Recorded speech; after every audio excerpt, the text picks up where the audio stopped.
Hi friends, last ఎపిసోడ్లో చూసారంటే మైసీ చెప్పడం వల్లనే హీరో క్యాంపింగ్ వెళ్ళడానికి పిలుస్తున్నాడు అని లిక్షికి తెలిసి లిక్షి చాలా కోపంగా మైసీ ఉన్న ప్లేస్కి వెళ్తుంది కదా. అక్కడ వెళ్ళి నీకు అసలు ఏం కావాలి, ఎందుకు వాన్సన్ దగ్గర క్యాంపెయిన్కి వెళ్దామా అని పిలుస్తున్నావు, నువ్వు ఇంక తరువాత వాన్సన్తో ఫ్రెండ్గా ఉండాలి అని అంతా అనుకోకు, వాడేం నీలా అంతా కాదు అన్నప్పుడు మైజీ నేను వాడిని అంతలా ఏం చేశాను, ఎందుకు వాడి దగ్గర మాట్లాడొద్దు అంటున్నావు అని అడగ్గా హీరోయిన్ ఆ బ్లడ్ వరకు ఉన్న హీరో షర్ట్ని తీసి చూపించి నువ్వు వాడిని ఏం చేశావు అన్నదానికి ఈ షర్ట్లో ఉన్న బ్లడ్ని చూస్తుంటేనే తెలుస్తుంది అన్నప్పుడు అప్పుడే మైజీ ఒక విషయాన్ని గుర్తు చేసుకుంటాడు. యాక్చువల్లీ అది బ్లడ్డే కాదు, మైసీ వాడి చుట్టూకి రెడ్ కలర్లో కలర్ వేసుకుంటున్న ఆ టైంలో అక్కడికి హీరో వచ్చింటాడు. అప్పుడు ఆ ట్యూబ్లో ఉన్న రెడ్ కలర్ హీరో షర్ట్ మీద పడిపోతుంది. మైసీ దాన్ని తుడుస్తున్నా అని చెప్పి ఇంకా షర్ట్ మొత్తం స్ప్రెడ్ అయ్యేలా చేసేస్తాడు. సారీరా, షర్ట్ని ఇచ్చేసి వెళ్ళు, నేనే వాష్ చేసి ఇస్తాను అని ఆ షర్ట్ని తీసి పెట్టుకుంటాడు. సో అందుకే హీరో షర్ట్ అక్కడ ఉంటుంది. ఇప్పుడు ఆ విషయం అంతా తలుచుకొని నవ్వుతూ నువ్వు నా గురించి తప్పుగా అనుకున్నట్లున్నావు అన్నప్పుడు హీరోయిన్ నేను ఎలా అనుకున్నా అన్నది ముఖ్యం కాదు, నువ్వు వాన్సన్ దగ్గర మాట్లాడకూడదు, అసలు నువ్వంతా ఎలా వాడి దగ్గర ఫ్రెండ్ గా ఉండొచ్చు అని ఒకలా మాట్లాడగా మైసీకి అంతే ఒకలా అయిపోతుంది. అవును, నేను మంచోని కాదు, వాడితో ఫ్రెండ్ గా ఉండడానికంతా నాకు అర్హత లేదు, అంతేకాకుండా నువ్వు అనుకున్నట్లు నేను వాడిని చంపడానికి ట్రై చేస్తున్నా, నువ్వు ఏం చేయగలవేంటి అని కోపంగా మాట్లాడి హీరోయిన్ కోసం పెట్టుకున్న ఆ పింక్ కలర్ బ్యాండ్ ని కింద వేసేసి వెళ్ళిపోతాడు. హీరోయిన్ కూడా చూస్తుంది కానీ పెద్దగా పట్టించుకోదు. ఆ టైం అక్కడికి మైసీతో లాస్ట్ టైం గొడవ పడిన ఆ రౌడీ గ్యాంగ్ మళ్ళీ వచ్చి మైసీ దగ్గర గొడవ పట్టుంటారు. కానీ ఎలానో కరెక్ట్ గా మైసీ మనుషులు కూడా అక్కడికి రాగా ఇప్పుడు ఆ రెండు గ్యాంగులు అంతలా కొట్టుకుంటుంటారు. హీరోయిన్ కూడా లోపల నిల్చొని అంతా చూస్తూనే ఉంటుంది. ఆ టైం మైసీ ఒకరిని కొట్టడం చూసినప్పుడు వీడియోలో హీరోని ఒకడు కొట్టింటాడు కదా, సేమ్ అలానే ఉంది. సో లిక్షి కన్ఫర్మ్ అయిపోతుంది మైసీనే వాన్సన్ ని చంపింది అని. వీడి వల్ల హీరోకి ఏమైనా అవుతుందేమో అని భయపడి లిక్షి పోలీసులకి కాల్ చేసి చెప్పేస్తుంది ఇలా ఈ ప్లేస్ లో గొడవ జరుగుతుంది అని. అంతే, ఆ ప్లేస్ కి పోలీసులు వచ్చి అందరినీ అరెస్ట్ చేసి పిలుచుకుని వెళ్ళిపోతారు. అందులో మైసీ కూడా ఉన్నాడు. హీరోయిన్ కి అయితే ఇప్పుడే కాస్త ప్రశాంతంగా ఉంటుంది, ఇక మైసీ వల్ల హీరోకి ఎలాంటి ప్రాబ్లం జరగదు అని. ఇప్పుడు అలానే కట్ చేస్తే వీళ్ళు నలుగురు ప్లాన్ చేసినట్లు న్యూ ఇయర్ లీవ్ లో చిన్న ట్రిప్ లా వెళ్తారు. అప్పుడు హీరో లిక్షినే మైసీని పోలీసులకి పట్టించింది అని తెలియక మైసీని పోలీసులు పట్టుకుని వెళ్ళిపోయారు అని చెప్పి ఫీల్ అవుతుంటాడు. అప్పుడు హీరోయిన్ వాడు చేసిన పనికి వాడికి ఇలా అంతా జరగాల్సిందే అన్నట్లు అనుకుంటుంది. ఇంకా నలుగురు ఆ ట్రిప్ లో బాగా జాలీగా ఎంజాయ్ చేస్తుంటారు. ఒక పక్క హీరోయిన్ జాలీగా మాట్లాడుతూ జంటగా తిరుగుతుంటే ఇంకో పక్క గోయాల్ నిన్నిద్దరు ఒకరి మీద ఒకరు ఫన్ చేస్తూ తిరుగుతుంటారు. అలానే నైట్ కూడా అవుతుంది. నలుగురు కూర్చొని జాలీగా మాట్లాడుతూ క్రాకర్స్ అంతా కూడా పిలుస్తారు. సూపర్ గా ఎంజాయ్ చేస్తుంటారు. ఆ టైం హీరోయిన్ హీరో చేతికి ఉన్న పింక్ కలర్ బ్యాండ్ ని చూస్తుంది. ఈ పింక్ కలర్ బ్యాండ్ నే కదా మైసీ కోపంగా కింద వేసేసి వెళ్ళింటాడు. హీరోయిన్ కూడా చూసింటుంది కదా. సో ఇప్పుడు హీరో చేతికి ఉండడం చూసి చాలానే షాక్ అవుతుంది. యాక్చువల్లీ మైసీ జైలుకి వెళ్ళినా కూడా వాడి ఫ్రెండ్ ద్వారా వాడు కింద పడేసిన హీరో బ్యాండ్ ని హీరోకి చేరేలా చేసింటాడు. ఇంకా ఇక్కడ హీరోయిన్ కి అయితే ఏం అర్థం కాదు, అక్కడ మైసీ దగ్గర ఉన్న బ్యాండ్ వాన్సన్ చేతికి ఎలా వచ్చింది అని చెప్పి ఇప్పుడు హీరో దగ్గర అవును ఈ బ్యాండ్ నీకు ఎలా దొరికింది, ఎవరైనా ఇచ్చారా అని అడగ్గా హీరో కూడా అవును ఇది నాకు ఒకరు గిఫ్ట్ గా ఇచ్చారు అంటాడు.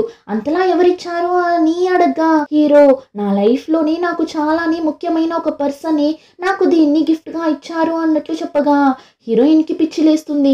అంతలా ముఖ్యమైన ఆ పర్సన్ ఎవరైంటారు అని ఆలోచిస్తుంటుంది. ఇప్పుడు అలానే కట్ చేస్తే ట్రిప్ అంతా కంప్లీట్ చేసుకుని హీరో ఇంటికి వెళ్తే అక్కడ వాడికి సర్ప్రైజ్ ఇచ్చేలా అబ్రాడ్ నుంచి వాళ్ళ నాన్న వచ్చింటారు. హీరోకి వాళ్ళ నాన్నని చూడగానే హ్యాపీగా ఉంటుంది కానీ వాళ్ళ అమ్మ వచ్చినట్లు లేరు. సో హీరో కూడా నాన్న అమ్మ ఎక్కడా అని అడగ్గా లేదురా మీ అమ్మకి కాస్త వర్క్ ఉంది అందుకే రాలేదు, చివరి నిమిషంలోనే నేను నిన్ని చూడటానికి వచ్చాను అన్నట్లు చెప్పగా సరే మీరైనా వచ్చారే అని ఇద్దరు హ్యాపీగా మాట్లాడుతుంటారు. ఆ టైంలోని లిక్షిని చూపిస్తారు. తనకైతే నిద్రనే రావడం లేదు, ఆ బ్యాండ్ ఎలా వాన్సన్ దగ్గర ఉంది అని, దాన్ని వాడికి ఎవరిచ్చింటారు అని ఆ బ్యాండ్ గురించి ఆలోచిస్తుంటుంది. ఇప్పుడు ఆ బ్యాండ్ ఎవరిచ్చారు అని ఎలా అయినా తెలుసుకోవాలి అని చెప్పి నెక్స్ట్ డే మార్నింగ్ అవ్వగానే హీరో ఇంటికి వెళ్ళిపోతుంది. హీరో ఇంటి బయట నిల్చొని వాన్సన్ గేట్ ఓపెన్ చేయి అని గట్టిగా అరుస్తుంటుంది. ఇప్పుడు గేట్ కూడా ఓపెన్ అవుతుంది. చూస్తే హీరో నాన్న లిక్షి చూసేసి అయ్యో సారీ అండి, తెలియకుండా వేరొక ఇంటికి వచ్చేసా అని అక్కడి నుండి వెళ్తున్నప్పుడు హీరో నాన్న, అరే ఆగుమా, నువ్వు కరెక్ట్ అయిన ఇంటికే వచ్చావు, లోపలికి రా, నేను వాన్సన్ నాన్నని అని హీరోయిన్ని లోపలికి పిలుచుకుని వెళ్తాడు. ఇప్పుడు ముగ్గురు బ్రేక్ఫాస్ట్ చేయడానికి కూర్చుంటారు. హీరో నాన్న అయితే లిక్షి దగ్గర చాలా బాగా మాట్లాడుతుంటాడు. అంతేకాకుండా హీరో చిన్నప్పటి విషయాలంతా కూడా చెప్తుంటాడు. ఇలా వాన్సన్ చిన్నప్పుడు చూడటానికి అమ్మాయిలానే ఉండేవాడు, దానివల్ల వాళ్ళమ్మ వాడికి ఫ్రాక్స్ అంతా వేసి కలర్ బ్యాండ్స్ తో జుట్టేసేది అన్నట్లు చెప్పగా వెంటనే హీరోయిన్, అయితే చిన్నప్పుడు ఆంటీ వాన్సన్ కి చాలా హెయిర్ బ్యాండ్స్ ని కొనిచ్చేవారా అని అడగ్గా అతను, అవునుమా, చాలా కలర్ బ్యాండ్స్ ని కొనిచ్చేది అని అతను చెప్పగా హీరోయిన్, ఓ అయితే ఆ పింక్ కలర్ బ్యాండ్ వాళ్ళమ్మ కొనిచ్చిందా అని అనుకుంటుంది. ఆ టైం వాన్సన్ నాన్నకి ఫోన్ కాల్ రాగా అతను అక్కడి నుండి వెళ్ళిపోతాడు. వెంటనే హీరోయిన్ హీరో దగ్గర, నువ్వు మీ అమ్మని మిస్ అవుతున్నావు కదా, అందుకే కదా మీ అమ్మ నీకు కొనిచ్చిన ఆ పింక్ కలర్ బ్యాండ్ ని నీ చేతిలోనే వేసుకున్నావు అని అడగ్గా వాడు, లేదు నువ్వు తప్పుగా అర్థం చేసుకున్నావు అని ఏమో చెప్పడానికి వస్తాడు. కానీ లిక్షి వాణ్ణి మాట్లాడనివ్వకుండా, నాకు తెలుసు నువ్వేం ఎక్స్ప్లెయిన్ చేయాల్సిన అవసరం లేదు అని చెప్పి వాణ్ణి మాట్లాడనివ్వకుండా లిక్షిని నాన్ స్టాప్ గా మాట్లాడుతుంటుంది. చేస్తే నెక్స్ట్ డే లిక్షి కొన్ని థింగ్స్ ని కొనడానికి సూపర్ మార్కెట్ కి వెళ్తుంది. అక్కడికి లిక్షి ఫ్రెండ్ లిన్ కూడా వచ్చింటాడు. ఇప్పుడు ఇద్దరు మాట్లాడుతూ షాపింగ్ చేస్తున్నప్పుడు హీరోయిన్ అక్కడ హీరో నాన్నని చూస్తుంది. సరే వెళ్ళి మాట్లాడుదామని చూస్తుంది, కానీ అతనితో పాటు ఒక లేడీ ఉన్నారు. లిక్షి చూసేసి, ఎవరామె, వాన్సన్ అమ్మ అయితే చైనాకి రాలేదు అని అబ్రాడ్ లోనే ఉన్నారు అని వాన్సన్ చెప్పాడు కదా, అయితే ఈ లేడీ ఎవరు, ఒకవేళ వాన్సన్ నాన్న వాన్సన్ అమ్మకి ద్రోహం చేస్తున్నాడా అన్నట్లు అనుకుంటుంది. ఇక్కడ వీళ్ళిద్దరూ కూడా క్లోజ్ గానే మాట్లాడుతుంటారు. అదంతా చూసిన లిక్షి లిన్ దగ్గర, చా ఈ అబ్బాయిలందరూ ఎందుకు ఇలా ఉన్నారు, వాన్సన్ చాలా పాపం, వాడు ఆల్రెడీ ఒంటరిగా ఉన్నాడు, ఇందులో వాళ్ళ నాన్న ఇలా చేస్తున్నాడు అని తెలిస్తే వాన్సన్ చాలా ఫీల్ అవుతాడు, మనమేరా వాడికి హెల్ప్ చేయాలి, సో నువ్వేం చేస్తావు, వాళ్ళిద్దరూ ఎక్కడికంతా వెళ్తున్నారు అని వాళ్ళని ఫాలో అయి నాకు అప్డేట్ ఇవ్వు, ఓకేనా అన్నట్లు చెప్పగా వాడు, సరే చేయకపోతే వదులుతావా, చేస్తాను అని వాళ్ళిద్దరిని ఫాలో అవుతూ వెళ్తుంటాడు. ఫైనలీ వాళ్ళిద్దరూ ఒక రెస్టారెంట్ లోపలికి వెళ్ళగా వీడు లిక్షికి కాల్ చేసి చెప్తాడు. వెంటనే హీరోయిన్ ఆ రెస్టారెంట్ కి వెళ్ళిపోతుంది. ఇప్పుడు ఇద్దరు ఫాస్ట్ గా వాళ్ళిద్దరూ వెళ్ళిన ఆ రూమ్ డోర్ ని ఓపెన్ చేసి, ఎందుకు మీరు ఇలా చేస్తున్నారు అని డోర్ ని ఓపెన్ చేసి చూస్తే లోపల హీరో కూడా ఉంటాడు. ఇద్దరికి అంత షాకింగ్ గా ఉంటుంది. వెనకాల లిన్ అయితే, లిక్షి నేను వెళ్తున్నా బాయ్ అని వాడు నైస్ గా ఎస్కేప్ అయి వెళ్ళిపోతాడు. ఇప్పుడు హీరోయిన్ బిత్తర ముఖం పెట్టి నిలబడగా ఆ లేడీ హీరోయిన్ దగ్గరకు వచ్చి, ఏమ్మా అలా చూస్తున్నావు, నువ్వు వాన్సన్ ఫ్రెండే కదా, రా వచ్చి కూర్చో అని చాలా స్వీట్ గానే మాట్లాడుతుంటారు. అప్పుడే తెలుస్తుంది తను హీరో అమ్మ అని. ఇంకా వాన్సన్కి అయితే చాలానే షాకింగ్ గా ఉంటుంది, లిక్షి ఎలా కరెక్ట్ గా వచ్చింది అని. దానివల్ల ఇప్పుడు లిక్షి దగ్గర, అవును నువ్వు ఎలా ఇక్కడికి కరెక్ట్ గా వచ్చావు అని అడగ్గా, అది క్యాజువల్ గా ఇటుపక్క వచ్చాను, చూస్తే మీరున్నారు అని చెప్పి మేనేజ్ చేసి ఇప్పుడు హీరో అమ్మ దగ్గర, అవును మీరు చైనాకి రాలేదు అన్నారు అని అడగ్గా, అది ఊరికే వాన్సన్కి సర్ప్రైజ్ ఇవ్వాలి అని అలా చెప్పాము అన్నట్లు చెప్పగా లిక్షిని చూసారంటే, చా ఊరికే నేనేనా ఎక్కువ ఆలోచించేసా అని చూస్తుంటుంది. ఇప్పుడు డిన్నర్ అంతా కంప్లీట్ చేసి ఇంటికి వెళ్ళిన తరువాత హీరో అమ్మ హీరో దగ్గర ఒక ఫామ్ ని ఇచ్చి, ఇదిగో వాన్సన్, నువ్వు ఆశపడి చదవాలి అని అనుకున్న వెటర్నరీ కోర్స్ కైనా ఫామ్, వెటర్నరీ డాక్టర్ అవ్వాలి అని నీకు చిన్నప్పటి నుండి ఆశ కదా, సో ఈ ఫామ్ ని ఫిల్ చేసి నువ్వు మాతో పాటు అబ్రాడ్ కి వచ్చేసే అన్నట్లు చెప్తారు. కానీ హీరో ఒకలా ఆలోచిస్తాడు, మా నెక్స్ట్ మంత్ నేను కన్ఫామ్ గా అబ్రాడ్ కి రావాలా అని అడుగుతాడు. వీడికి లిక్షిని వదిలి వెళ్ళడానికి మనసే రావడం లేదు, దానివల్లనే ఇలా అడుగుతుంటాడు. కానీ ఆ విషయం వాళ్ళ అమ్మకి తెలీదు కదా. సో హీరో దగ్గర, ఏం రా ఇలా అడుగుతున్నావు, చిన్నప్పటి నుండి వెటర్నరీ డాక్టర్ అవ్వాలి అన్నది నీ డ్రీమ్ కదా, ఇప్పుడు ఇలా అడుగుతున్నావు, సరే నీ ఇష్టం, నువ్వే డిసైడ్ అవ్వు, నేనేం ఫోర్స్ చేయడం లేదు అని చెప్పి వెళ్ళిపోతారు. ఇంకా నెక్స్ట్ డే అందరూ న్యూ ఇయర్ హాలిడేస్ అంతా కంప్లీట్ చేసుకుని స్కూల్కి వెళ్ళిపోతారు. అప్పుడు గోయా నాన్న హీరో దగ్గర, నువ్వు వెటర్నరీ కోర్స్ చేయడానికి అబ్రాడ్ వెళ్ళబోతున్నావు అని విన్నాను, కానీ నువ్వు ఇప్పుడే వెంటనే వెళ్ళాలి అని అంతా ఏం లేదు, కాలేజ్ ఎంట్రన్స్ ఎగ్జామ్ కంప్లీట్ అయిన తరువాత కూడా అబ్రాడ్ వెళ్ళొచ్చు, మీ అమ్మ చెప్పారు అని నువ్వు నీకు నచ్చని కోర్స్ సెలెక్ట్ చేసుకోకు, ఆలోచించి ఒక మంచి డెసిషన్ తీసుకో అన్నట్లు చెప్తాడు. ఇప్పుడు ఇదంతా హీరోయిన్ కూడా వింటుంది. ఇంకా హీరో క్లాస్ కి వెళ్ళి హీరోయిన్ దగ్గర, నేను వెటర్నరీ కోర్స్ చదవడానికి అబ్రాడ్ వెళ్దాం అనుకుంటున్నా, నువ్వేం చెప్తావు అని అడగ్గా హీరోయిన్ కాసేపు ముందే కదా సార్ మాట్లాడిందంతా వినింటుంది, సో హీరోకి వెటర్నరీ కోర్స్ చేయడం ఇష్టం లేదు. వాళ్ళమ్మ చెప్పారు అని అబ్రాడ్‌కి వెళ్ళాలి అని అనుకుంటున్నాడేమో అని అనుకోని, అదంతా ఏం వద్దు. ఆ జాబ్ అంతా చాలా కష్టంగా ఉంటుంది. సో నువ్వు కాలేజ్ ఎంట్రన్స్ ఎగ్జామ్‌ని రాయి. నీకు ఇక్కడే మంచి యూనివర్సిటీలో సీట్ వస్తుంది అన్నట్లు చెప్పగా, హీరో ఫేసే చిన్నదైపోతుంది. ఏంటి ఇలా చెప్తుంది? వెళ్ళు అని చెప్తుంది అని అనుకుంటే, తినే వద్దు అని చెప్తుంది కదా అని చాలా డల్ అయిపోతాడు. యాక్చువల్లీ ఏమని చూస్తే ఇద్దరు చైల్డ్‌హుడ్ ఫ్రెండ్స్. ఇద్దరూ కలిసే ఆడుకొనింటారు. హీరోయిన్ ఏమో అబ్బాయిలా, హీరో ఏమో అమ్మాయిలా డ్రెస్ వేసుకొని తిరుగుతూనింటారు. ఇలా ఉన్నప్పుడు ఒకరోజు పార్క్‌లో ఉన్న ఒక పిల్లికి దెబ్బ తగిలింటే హీరోని దాన్ని కాపాడి బ్యాండేజ్ అంతా వేసింటాడు. అప్పుడు లిక్షి, నీకు ఈ అనిమల్స్ అంటే చాలా ఇష్టమా ఏంటి? అయితే నువ్వు పెద్దగా అయిన తరువాత ఈ అనిమల్స్‌ని చూసుకునే డాక్టర్ అవ్వాలి అన్నట్లు ఆ చిన్న వయసులోనే చెప్పింటుంది. అందుకే హీరో కూడా చిన్నప్పటి నుండే వెటర్నరీ డాక్టర్ అవ్వాలి అని ఆశపడింటాడు. కానీ ఇప్పుడు ఆ విషయం ఏది కూడా హీరోయిన్‌కి అస్సలు గుర్తులేదు.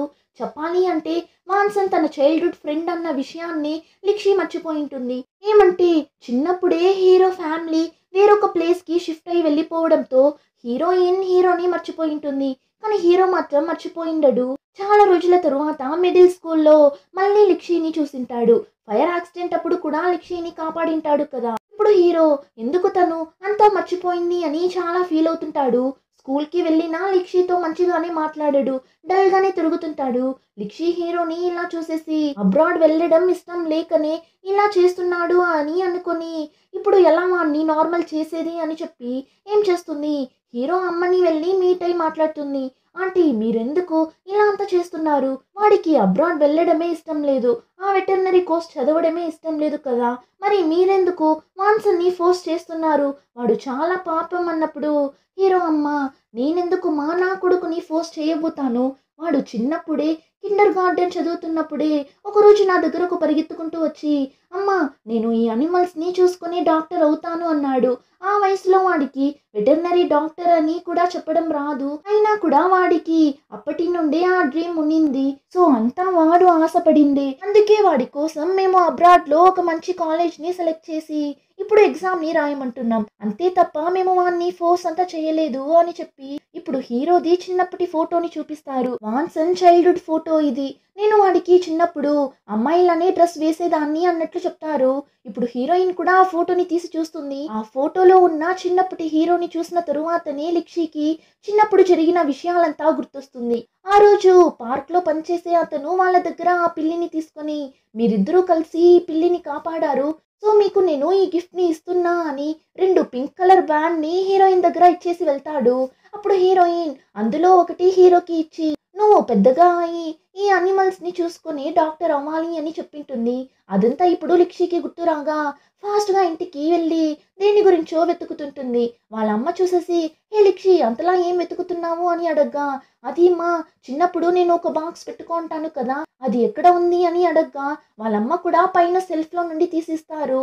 ఇప్పుడు దాన్ని ఓపెన్ చేసి చూసినప్పుడు హీరోతో కలిసి తీసుకున్న ఫోటో ఇంకా ఆ పింక్ కలర్ బ్యాండ్ ఉంది. దాన్ని చూసిన తరువాతనే లిక్షికి అర్థమవుతుంది, అయితే నేను చెప్పడం వల్లనే వాడు వెటర్నరీ డాక్టర్ అవ్వాలి అని ఆశపడుతున్నాడా అని. అంతేకాకుండా హీరో పెట్టుకున్న ఆ పింక్ కలర్ బ్యాండ్ కూడా తను వాడికి ఇచ్చిందే అని లిక్షికి ఇప్పుడే అర్థమవుతుంది. ఇంకా నేను చెప్పా అన్న ఒక్క కారణంతో వెటర్నరీ డాక్టర్ అవ్వాలి అని ఇన్ని ఇయర్స్‌గా ఆ విషయాన్ని గుర్తుపెట్టుకొని నన్ను మర్చిపోకుండా, నాకే తెలియకుండా నన్ను ప్రొటెక్ట్ చేస్తూ ఉన్నిన్నాడు.